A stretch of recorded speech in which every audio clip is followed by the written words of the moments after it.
ಗೃಹ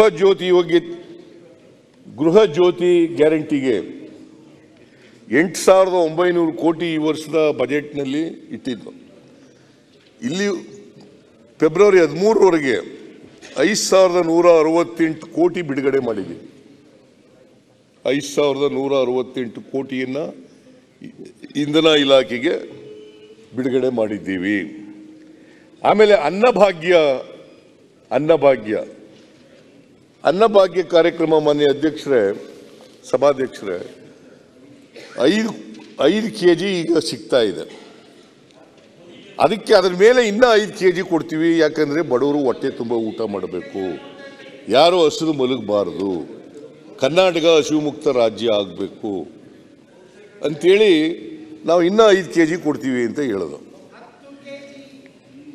ನೋಡಿ, ಪುನಃ ನಿಮ್ಮನ್ನು ಮಾತಾಡ್ಸಿದ್ನೇನ್ರಿ ನಾನು ಈ ಕಡೆ ಕೇಳ್ತಾ ಇದ್ದೀನಿ. ಈಗ ನಾನು ಈ ಕಡೆ ಹೇಳ್ತಾ ಇದ್ದೀನಿ ನೋಡ್ರಪ್ಪ. ಆ ಕಡೆ ಹೇಳದೆ ನಿಮ್ಮನ್ನು ನೋಡೋದೇ ಇಲ್ಲ ನಾನು.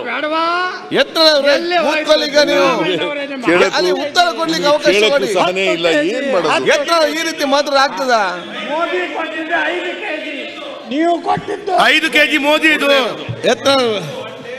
ಯಾವ ರೀತಿ ಮಾತಾಡಿದ್ರು? ಏನ್ ಮಾತಾಡ ಸೀನಿಯರ್ ಮೆಂಬರ್ಸ್ ಆಗಿ ಅವರು ಕೇಂದ್ರದಲ್ಲಿ ಸೀರಿಯಸ್ನೆಸ್ ಹೇಳೋದು ಬೇಕಲ್ಲ. ಇದು ನಾಟಕ ಕಂಪನಿ ಆಗ್ತದೆ. ಇಲ್ಲಿ ನಿಮ್ಮ ನರೇಂದ್ರ ಮೋದಿ ಅವರು ಮಾತಾಡುವಾಗ ಯಾರು ಎದ್ದೇಳ್ತಾರ? ಪಾರ್ಲಿಮೆಂಟ್ ನಲ್ಲಿ ಎದ್ದೇಳ್ತಾರೇನ್ರಿ? ಅವರು ಈ ಸಾರಿ ಪ್ರಧಾನಮಂತ್ರಿ ಲೋಕಸಭೆಯಲ್ಲಿ ಭಾಷಣ ಮಾಡೋದು, ರಾಜ್ಯಸಭೆಯಲ್ಲಿ ಭಾಷಣ ಮಾಡೋದು ಎರಡೂ ಪ್ರೆಸಿಡೆಂಟ್ ಅಡ್ರೆಸ್ ಮೇಲೆ ಭಾಷಣ ಮಾಡೋದು. ರಾಜಕೀಯ ಭಾಷಣ. ಯಾರು ಎದ್ದೇಳಿದ್ರ? ಕೇಳಲಿಲ್ಲ. ನರೇಂದ್ರ ಮೋದಿಯವರು ಭಾಷಣ ಮಾಡಿದ್ರು, ಇಡೀ ಸದನ ಕೇಳ್ತು. ನೀವು ನನ್ನ ಭಾಷಣ ಕೇಳೋಕ್ಕೆ ತಯಾರಾಗಿಲ್ಲ. ಏನು ಮಾಡೋಕ್ಕಾಗುತ್ತೆ? ಬೇಡ ಕೇಳಬೇಡಿ.